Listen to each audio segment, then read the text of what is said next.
दोस्तों आज हम लोग बात करेंगे यूपीपी और यूपीएसआई की जो जीएस का टॉपिक है। जीएस स्पेशल की क्लास है और ये हमारी फर्स्ट क्लास है और हम आगे प्रत्येक टॉपिक को उठाएंगे और सिलेबस के अनुसार एक एक बिंदुओं को डिस्कशन करते हुए समाप्त करेंगे।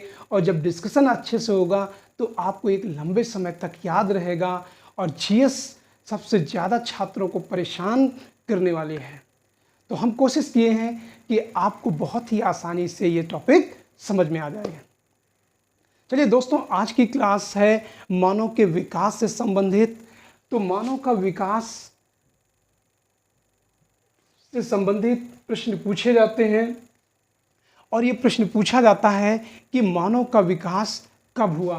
तो दोस्तों मानव का जो विकास है आज के लगभग 3.5 करोड़ से 2 करोड़ वर्ष पूर्व माना जाता है।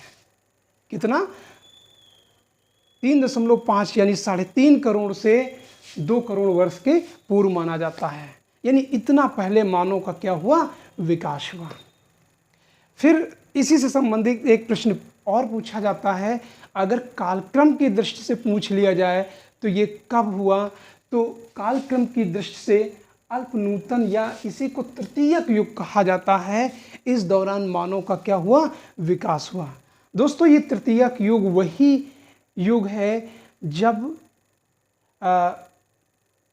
कोयले का डेवलपमेंट की शुरुआत हुई, इसीलिए तृतीयक युगीन यानी टर्सरी युगीन कोयला कहा जाता है।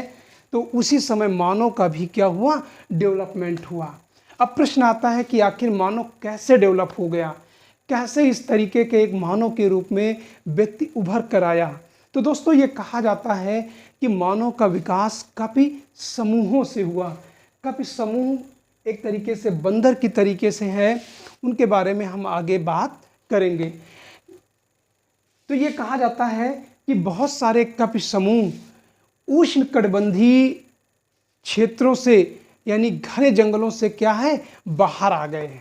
उष्ण मीन्स गर्म, कटिबंध मतलब क्षेत्र यानी गर्म जलवायु वाले क्षेत्र से क्या है? वो कपि समूह बाहर आए, या तो जलवायु परिवर्तन के कारण, या तो जंगल समाप्त हो गए होंगे, या उनकी कमी हुई होगी, या आप ये भी कह सकते हैं कपि समूहों की संख्या इतनी ज़्यादा बढ़ गई होगी कि जंगल में उनका जीवन भरण पोषण रह पाना बहुत मुश्किल हो गया था। परिणाम स्वरूप वो जंगल से निकलकर बाहर आए। फिर आगे ये कहा जाता है कि आणविक अध्ययन ये बताते हैं कि जो हमारे निकटतम कपि समूह है उनमें से कई सारे ऐसे हैं जिनमें से चिंपैंजी, ये माना जाता है मानव का डेवलपमेंट चिंपैंजी से हुआ, गोरिल्ला से हुआ, औरंग उटान से हुआ और गिब्बन से हुआ। तो ये चारों जो है ये माना जाता है एक तरीके से ये कपि समूह है जिससे मानव का डेवलपमेंट हुआ। एक प्रश्न यहाँ से पूछा गया है कि मानव का जो निकटतम पूर्वज है, जो जिसकी हाइट सबसे कम है, वो कौन सा है? तो गिब्बन को मानव का सबसे लघु रूप माना जाता है। यानी जैसे समाज में बहुत सारे लोगों की हाइट अधिक होती है, कुछ लोगों की बहुत कम होती है, तो जब से सबसे कम हाइट वाले लोगों का जो निकटतम पूर्वज है वो कौन से है? गिब्बन माना जाता है। ठीक है, आगे हम लोग बात करते हैं।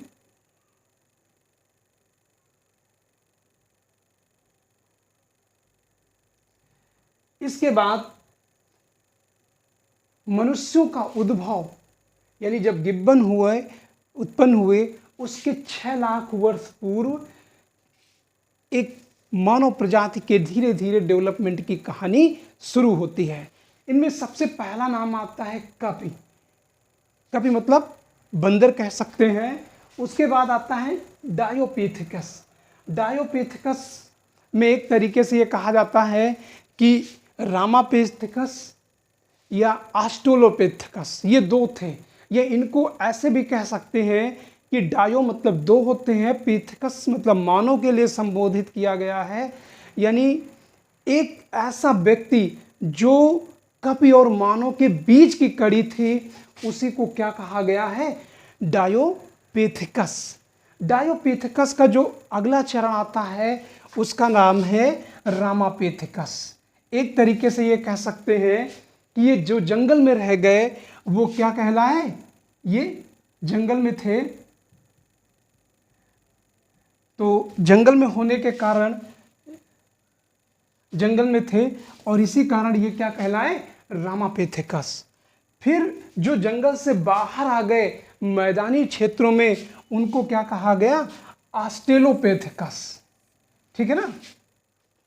फिर अगला नाम आता है ऑस्ट्रेलोपिथेकस के बाद अन्य कई प्रजातियां उत्पन्न हुई, लेकिन मानव के सूक्ष्मतम जब खुदाई हुई, अध्ययन किया गया, तो ये पाया गया ऑस्ट्रेलोपिथेकस के बाद अगला नाम होमो हैबिलस का आता है। किसका, होमो हैबिलस का। होमो हैबिलस के बारे में ये कहा जाता है कि पत्थर की कुल्हाड़ी बनाने वाला यही व्यक्ति था। पत्थर की कुल्हाड़ी बनाने वाला होमो हैबिलस था। तो प्रश्न पूछ लिया जाता है कि पत्थर की कुल्हाड़ी बनाने वाला कौन सा मानव था, तो होमो हैबिलस है। होमो हैबिलस के बाद अगला नाम आता है होमो इरेक्टस का। होमो इरेक्टस का मतलब है कि हाँ ध्यान दीजिएगा, तो जाहिर सी बात है इसने हाथों का जरूर प्रयोग किया होगा, तब उसने क्या किया था, पत्थर की कुल्हाड़ी को बनाया या पत्थर के औजार बनाए हैं, आप ये कह सकते हैं। उसके बाद जब हम होमो इरेक्टस का नाम लेते हैं, तो होमो इरेक्टस का मतलब क्या है कि सीधे खड़े होकर चलना। दोस्तों जब मानव पहली बार अर्धउतान मुद्रा में चलना शुरू किया, अर्धउतान का मतलब है ऐसे झुक के चलना, उतान सीधा कहते हैं, अर्धउतान मतलब ऐसे झुक के चलना। तो अर्धउतान जब चलना शुरू किया तो मानव के दोनों हाथ क्या हो गए, खाली हो गए। अभी तक इन दोनों हाथों का उपयोग चलने के लिए किया जाता था, और जब ये खाली हो गए तो आप ये समझ सकते हैं इन्हीं दोनों हाथों के और दिमाग के प्रयोग से दुनिया की जितनी भी हैं मानव द्वारा निर्मित, वो सारी की सारी वस्तुएं इन्हीं तीनों के यानी दो हाथ और मस्तिष्क के प्रयोग के द्वारा बनाई गई हैं।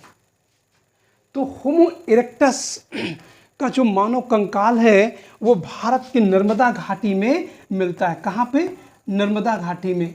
तो पूछ लिया जाता है कि मानव का जीवाश्म भारत में कहाँ पर पाया जाता है, तो हो नर्मदा घाटी में पाया गया है, और वो किसका है, होमो इरेक्टस का। उसके बाद अगला नाम आता है निएंडरथल का। दोस्तों निएंडरथल एक ऐसा मानव था जो लोगों को दफनाने की, किसकी, दफनाने की परंपरा की शुरुआत की। यानी इससे पहले जितने भी मानव थे वो क्या करते थे कि उनका मित्र गण बंधु मर जाता था तो उसको फेंक देते थे, लेकिन निएंडरथल ने क्या किया, मानव को दफनाने की प्रथा की शुरुआत की।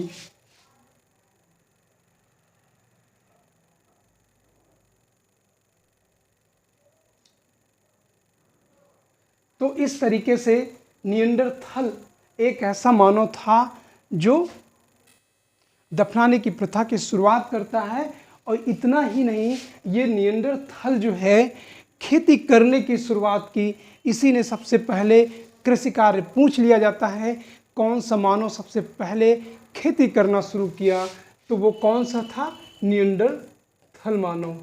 तो निएंडरथल मानव ने ही खेती करने की शुरुआत की। आगे हम लोग देखते हैं होमो सैपियंस।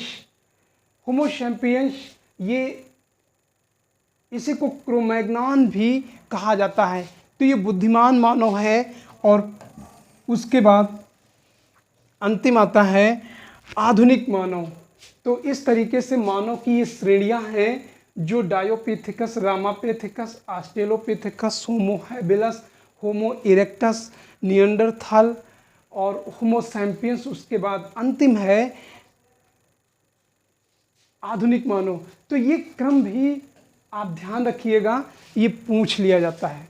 तो दोस्तों ये आपको जानकारी कैसे लगी, अच्छी लगे तो मेरे चैनल को सब्सक्राइब करिए, लाइक करिए और अपने दोस्तों को शेयर जरूर करिए। Thank you.